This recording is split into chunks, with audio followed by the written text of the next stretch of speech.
So, gentlemen, we've been through your history, your experience backwards and forwards between these two cities, and there's some remarkable differences today between Singapore and Dubai. It wasn't always that way, but you're very fresh on the current situation. One of the things that we were talking about that I think caught a lot of people's attention was issues about what the government does now in Singapore. They wouldn't have been able to do originally, but they've evolved, and it's now become a stimulus and a sustaining stimulus. So can we just touch again on this issue of the government involvement that you experience as being really important in Singapore today? Right. So been fortunate to be in both locations for a significant amount of time. Although the Dubai stint is now getting longer, I feel Singapore government has been originally thinking about the global mindset. So the government's leadership has typically, I would say, transformed the way public capital and private capital has been used. And I think one of the key factors was having more and more fund managers based out of Singapore, and the kind of regulatory push around this, something like having a variable capital structure in the company, that's really helped a lot. So that's been my experience. And as a result, you see the biggest indicator is that the number of unicorns Singapore churns out versus UAE at the moment. Having said that, if you really want to take my view, what's happening now, there's a lot of action in UAE. And I think everybody else would agree why we are here. And like I mentioned before, we are almost at the cusp of moving towards a very mature ecosystem in UAE. And if you could give advice on that path of progress, because we all feel the energy here, it's compelling. What is the single most important thing that you think the government should do first? They are interested, very interested, and I think they're very, very much listening to what's going on. Well, it's creating an ecosystem basically. So, funds is one part of it. If you look at the startup ecosystem, and if you deconstruct the story, you start with a typical startup, a person with an idea that can change the world. Now, what does he need? He needs funding, he needs mentoring, he needs the right ecosystem, he needs the right access to talent, he needs the right legislative structure. It could be a sandbox, it could be 100 other things. Now, essentially, in the UAE, I think what they have got right is, number one, the intention, number two, the vision. Now it is the strategy and the execution part of it. Now, creating the ecosystem, once you have a roadmap to it, it is all about going about and achieving that objective. So providing a conducive environment to funds is one thing. Creating the right balance of incubators, accelerators, etc. is one thing. But then it's also coming down to the right grants. Because if you have a unicorn, then that unicorn needs to be called a UAE unicorn if it is homegrown. Now, which essentially means the IP needs to be registered in the UAE. The IP law needs to be strong for that. It needs to have adequate financial support in the form of grants, in the form of access to talent, etc. So it's a combination of a number of moving parts. So I think that's the right approach. My view is, Dubai and this region is known for the free zone and keeping the trade and economy as the center pillars of their policy is very conducive. Personally, I think the way they've been operating the country, which is conducive to really do your business and think about, because we are social animals, we can't create companies in captivity. In isolation, yes. So that's the personal reason I moved. I think that's where they got it right. And personally, again, I'm not a big fan of government funding, so I don't think grants and all this will be I think every society does it, but it's not going to be a significant impact in moving the needle. So I think making more people or making Dubai more attractive to the younger generation of people with ideas. Right now we need ideas, funding and talent. Right? Ideas and funding are no longer limited by geography. Talent is the only one, and they are doing a good job with that.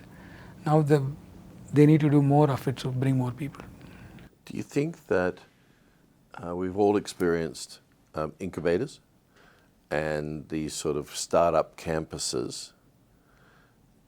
On reflection of from your experience, is that a ground zero type investment, nurturing those sorts of things, or is it to go the other way and say we're going to be the world's expert in deep space and put money, government money, into deep research, significant technology, etc., which then spawns other satellite industries around it, right? Which way do we go?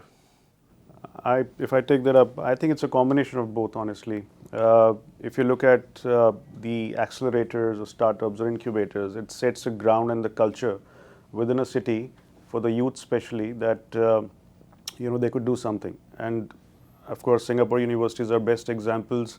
I've had a chance to be mentoring on universities here locally in UAE, and it's picking up. On the other side, I think even continuing with the previous question, I think if you talk about deep tech industry focus, that has to come from the government.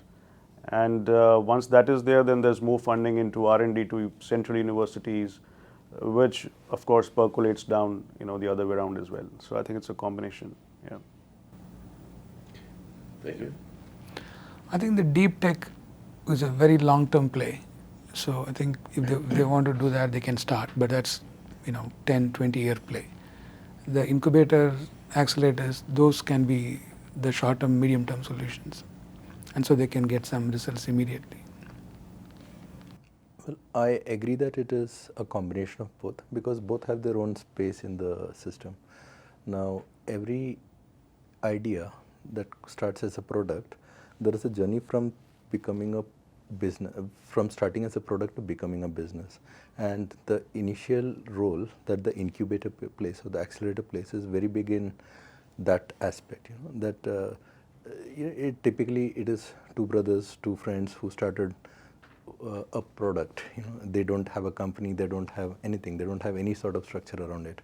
So packaging it properly, giving it the right regulatory framework, getting access to the right sets of investors, explaining to them what valuation is, explaining to them that, okay, this is where you see a future, is a big role that an incubator or an accelerator can play. Deep tech or creating that whole grand vision, of course, that is required because unless and until you have that vision, you don't have that goalpost. So once you have that goalpost, then yes, you drive your strategy towards it, you allocate the requisite budgets towards it, and then you start making concentrated efforts in that direction. So yes, it's definitely a combination of both.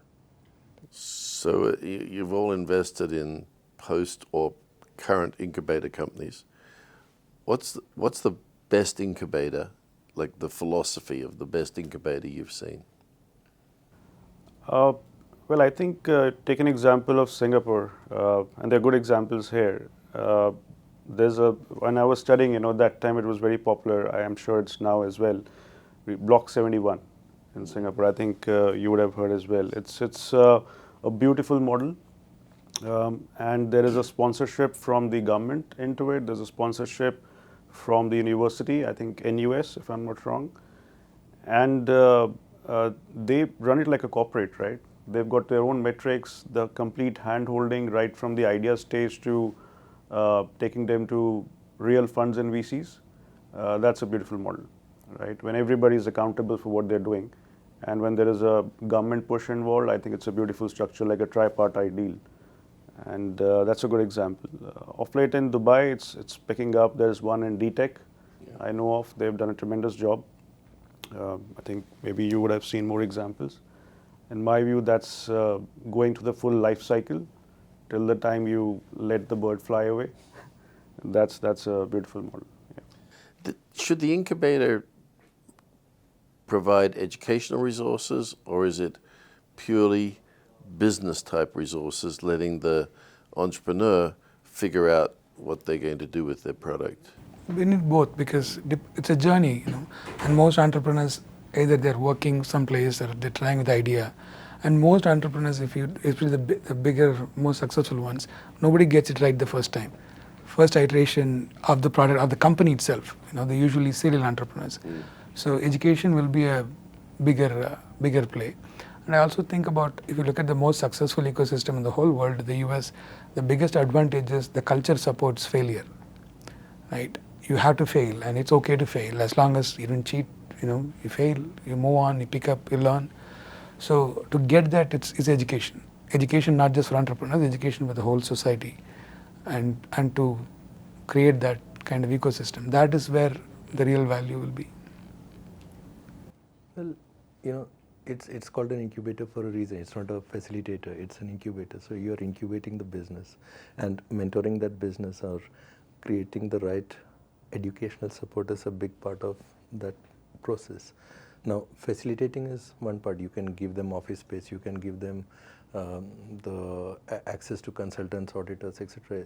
That's ancillary. I think that's just funding that journey. But the real value comes from explaining to them that, okay, this is how a cap table should be structured. This is how you make a pitch to an investor. This is how you talk about valuations. This is, I think that's where the real value comes. So you touch on a really good point. One of the things that I think we've all been stunned by is the lack of completeness of proposals we've received here looking for money.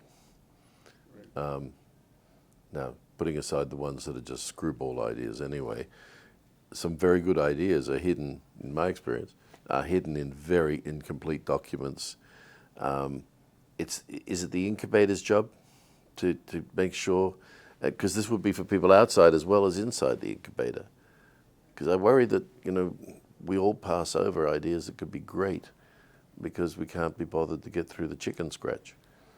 Right. So, if you ask me, I did venture out back in 2015. It was my first time creating those pitch decks, creating IMs, and I felt that there was a lot of self-learning involved. And right now, there are tremendous amount of resources that somebody really wanted to do a good pitch deck, could understand what components are, and then get his hands dirty on that. Having said that, yes, there are external parties, really good consultants, and that mentorship element can play a great role. For that example, I think I recently met an entrepreneur who's been doing a great job.